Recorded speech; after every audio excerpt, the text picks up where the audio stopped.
মঙলদৈত আছুৰ তীব্ৰ প্ৰতিবাদ।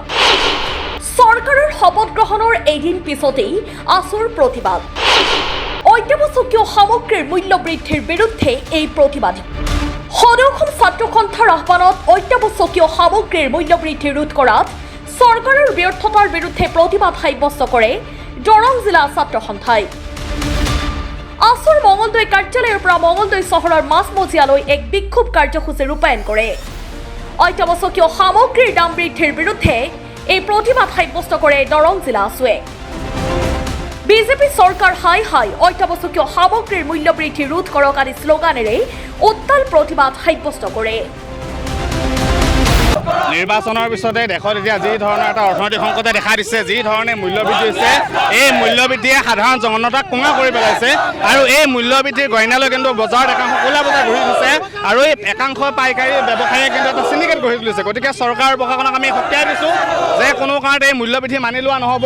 বজাৰ যোগান বিধি বিভাগ আছে, এই বিভাগটোৱে মূল্যবৃদ্ধি নিয়ন্ত্ৰণ কৰাত ব্যৰ্থ হৈছে। তেওঁলোকে মূল্যবৃদ্ধি নিয়ন্ত্ৰণ কৰিব লাগে, মূল্যবৃদ্ধি হ্ৰাস কৰাব লাগে আৰু তাৰ সমান্তৰালভাৱে যি এখন ক'লা বজাৰ গঢ়ি উঠিছে এই ক'লা বজাৰখন নিয়ন্ত্ৰণ কৰাৰ কাৰণে চৰকাৰ প্ৰশাসন কঠোৰতাৰ কাৰণে আমি আহ্বান জনাইছোঁ।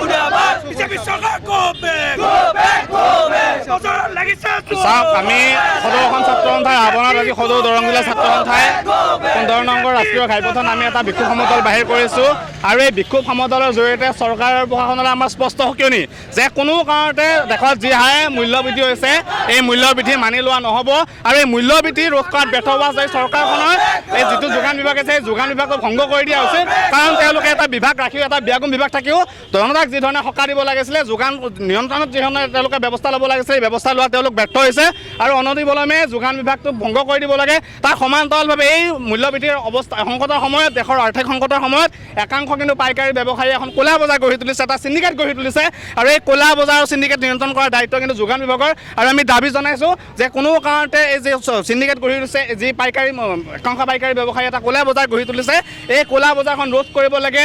যোগান বিভাগে মূল্যবৃদ্ধি নিয়ন্ত্ৰণ কৰিব লাগে আৰু তাৰ সমান্তৰালভাৱে দেশৰ জনতাই যাতে অত্যাৱশ্যকীয় সামগ্ৰীসমূহ যাতে কম মূল্যত কিনিব পাৰে তাৰ কাৰণে চৰকাৰে যে ব্যৱস্থা লয় তাৰ কাৰণে আমি আহ্বান জনাইছোঁ।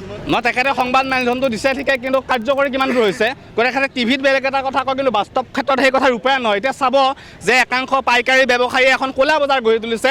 দেশত যি অৰ্থনৈতিক সংকটৰ কথা কোৱা হৈছে, দেশত যি মূল্যবৃদ্ধিৰ কথা কোৱা হৈছে, তাৰ সমান্তৰালভাৱে এখন ক'লা বজাৰ গঢ়ি উঠা আমি দেখিবলৈ পাইছোঁ। আৰু এই ক'লা বজাৰখন, এই চিণ্ডিকেটখন নিয়ন্ত্ৰণৰ কাৰণে যোগান বিভাগে যেনেকুৱা ধৰণৰ পদক্ষেপ ল'ব লাগিছিলে, চৰকাৰৰ প্ৰশাসনে যেনেকুৱা ধৰণৰ পদক্ষেপ ল'ব লাগিছে এই পদক্ষেপ লোৱাত তেওঁলোক ব্যৰ্থ হৈছে। আৰু সেইকাৰণে আমি ছাত্ৰ সন্থাই দাবী জনাইছোঁ যে এই তেওঁলোকে যোগান বিভাগটোৱে এই মূল্যবৃদ্ধি যাতে ৰোধ কৰিব পাৰে, মূল্যবৃদ্ধি যাতে নিয়ন্ত্ৰণ কৰিব পাৰে, তাৰ কাৰণে ফলপ্ৰসূ আৰু সময় উপযোগী সিদ্ধান্ত আৰু পদক্ষেপ লোৱা উচিত।